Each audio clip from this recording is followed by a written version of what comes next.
Alors, on va étudier les limites de certaines suites en utilisant les théorèmes de comparaison des gendarmes. Premier exemple, un égale n plus moins 1 puissance n. Si on calcule les premiers termes, on va trouver 1, 0, 3, 2, 5, 4, etc. Donc on a l'impression que un va tendre vers l'infini, mais on peut constater également que un n'est pas croissante. Donc on peut avoir des suites qui tendent vers plus l'infini sans être croissantes. Pour justifier, il suffit simplement de remarquer que moins 1 puissance n est toujours plus grand que moins 1, puisqu'en fait moins 1 puissance n vaut soit 1 soit moins 1. Donc si on ajoute n, n plus moins 1 puissance n est plus grand que n moins 1.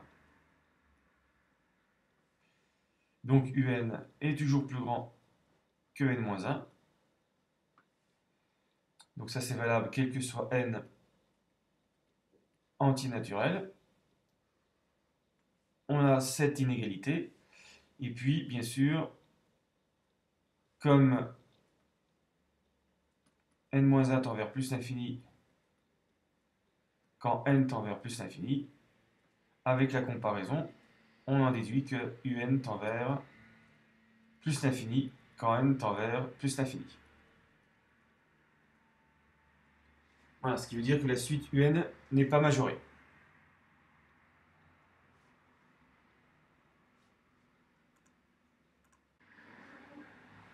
Deuxième exemple, Vn égale 1 plus sinus n sur racine de n.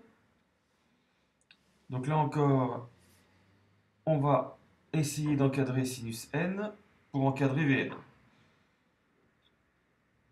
Alors pour tout n, sinus n sur n, alors sinus n est compris entre moins 1 et 1. Donc si je divise par racine de n, qui est un nombre positif, je conserve l'encadrement, le sens de l'encadrement. Et pour terminer, il faut ajouter 1. Donc on ajoute 1 de chaque côté.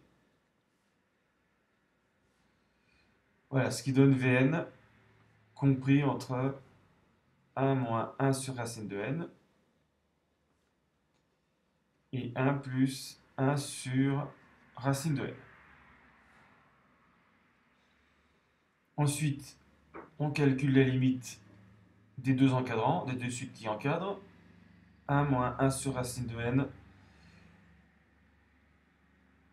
tend vers 1, puisque racine de n tend vers l'infini. 1 sur racine de n tend vers 0. De même, la limite quand n tend vers plus l'infini de 1 plus 1 sur racine de n, ça fait 1.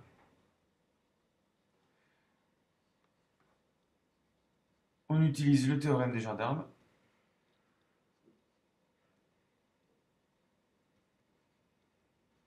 pour conclure que la limite de Vn, c'est 1.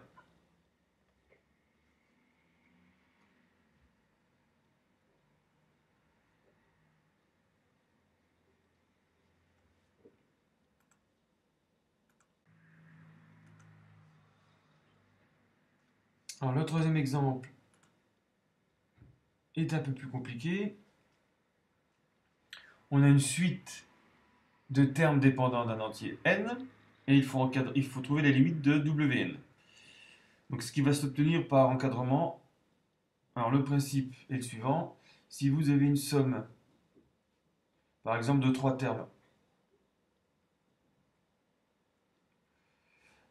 si A est plus petit que B plus petit que C, donc le minimum des 3 c'est A, le maximum c'est le nombre C. On va pouvoir encadrer S par 3A, puisque B et C étant plus grands que A, la somme A plus B plus C est plus grande que A plus A plus A, et on va pouvoir majorer S par 3C, parce que A et B sont plus petits que C. Donc 3, c'est le nombre de termes de la somme. A, B, C, ça fait 3 termes. A, c'est le minimum de la somme. C, c'est le maximum de la somme. Pour Wn, on va faire pareil. Il faut d'abord compter le nombre de termes. Donc on repère au dénominateur n carré plus 1, n carré plus 2, n carré plus n. Donc Wn comporte n termes. Ensuite, il faut repérer le plus petit. Il faut faire attention, comme on prend l'inverse, n carré plus 1 est plus petit que n carré plus n, mais l'inverse, 1 sur n carré plus 1, va être plus grand que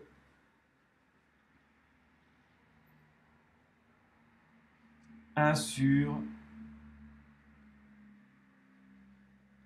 n carré plus n. Donc si on multiplie par n, ça reste vrai.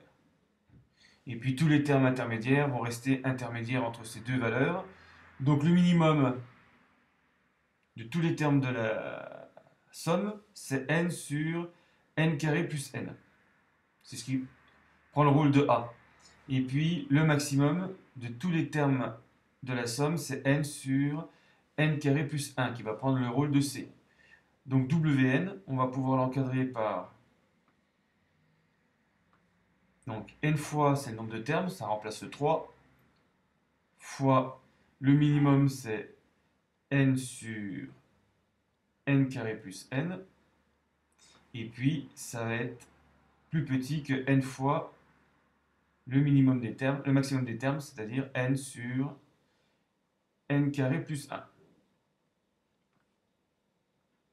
Voilà, donc Wn est encadré par n carré sur n carré plus 1, et puis n carré sur n carré plus n. Voilà, donc pour trouver la limite des suites encadrantes, qui sont pour le moment sous forme indéterminée, il suffit de factoriser en haut et en bas par n carré, c'est une méthode qu'on a déjà vue. Donc si je divise tout par n carré, ça va me faire 1 sur 1 plus 1 sur n, plus petit que Wn. Là aussi, je mets en facteur n carré, je simplifie par n carré, il me reste 1 sur 1 plus 1 sur n carré. Et donc, immédiatement, on voit que les deux suites qui encadrent tendent vers 1 quand n tend vers plus l'infini, parce que 1 sur n et 1 sur n carré tendent vers 0. Et donc, d'après le théorème des gendarmes, une fois encore, Wn qui est encadré par deux suites qui tendent vers 1, Wn tend vers 1 quand n tend vers plus l'infini. C'est encore une application du théorème des gendarmes.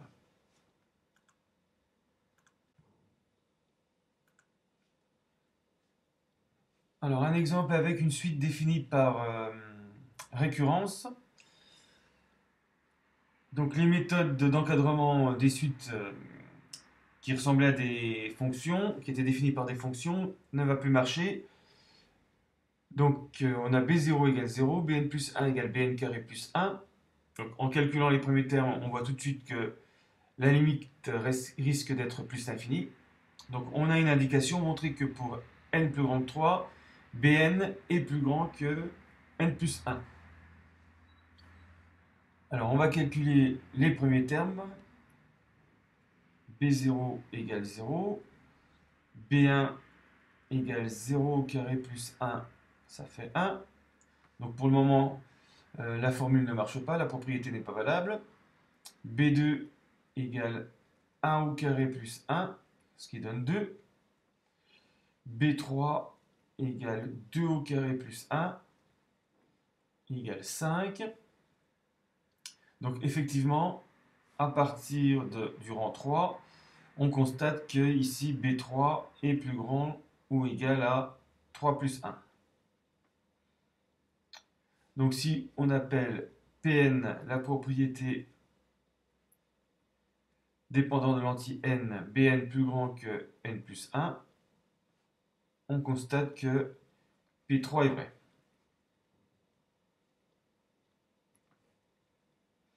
Donc, on va montrer par récurrence que Pn est vrai pour tout entier n plus grand que 3. Donc, supposons que P de n soit vrai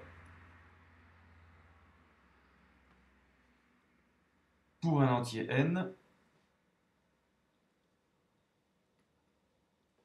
supérieur ou égal à 3. Et on veut montrer que c'est vrai, ça passe au rang suivant, Bn plus 1 plus grand que n plus 2. Donc il faut comparer Bn plus 1 avec n plus 2.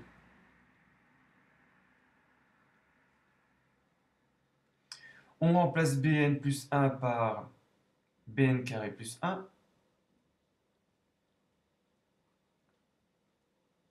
Et puis, on développe moins n moins 2, ce qui donne Bn carré moins n moins 1. Ensuite, on applique l'hypothèse de récurrence, c'est-à-dire Bn est plus grand que n plus 1, ce qui entraîne Bn carré, on est dans les positifs, il n'y a pas de problème, plus grand que n plus 1 au carré. Et donc pour avoir Bn plus 1 moins n plus 2, c'est-à-dire Bn carré moins 1, on retire Bn carré moins n moins 1. Donc ça, on sait que c'est Bn plus 1 moins n plus 2.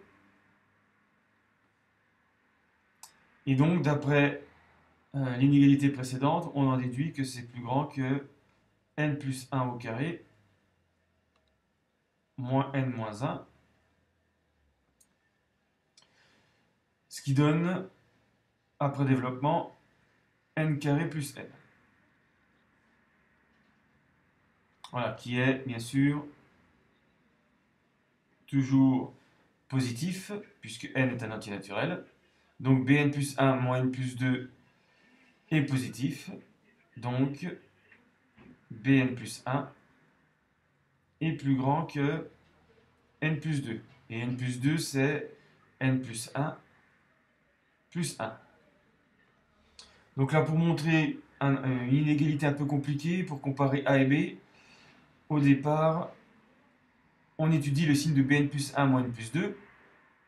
Le but étant de montrer que Bn plus 1 est plus grand que n plus 2, puisque c'est la propriété au rang n plus 1. Et on se sert, bien sûr, à un moment, de l'hypothèse de récurrence, Bn plus grand que n plus 1.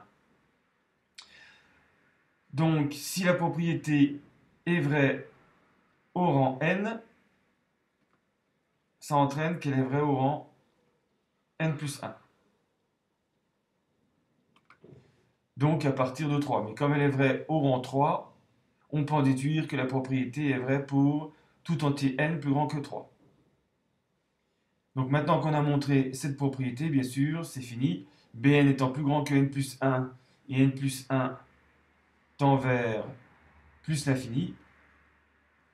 Par comparaison, Bn tend vers plus l'infini.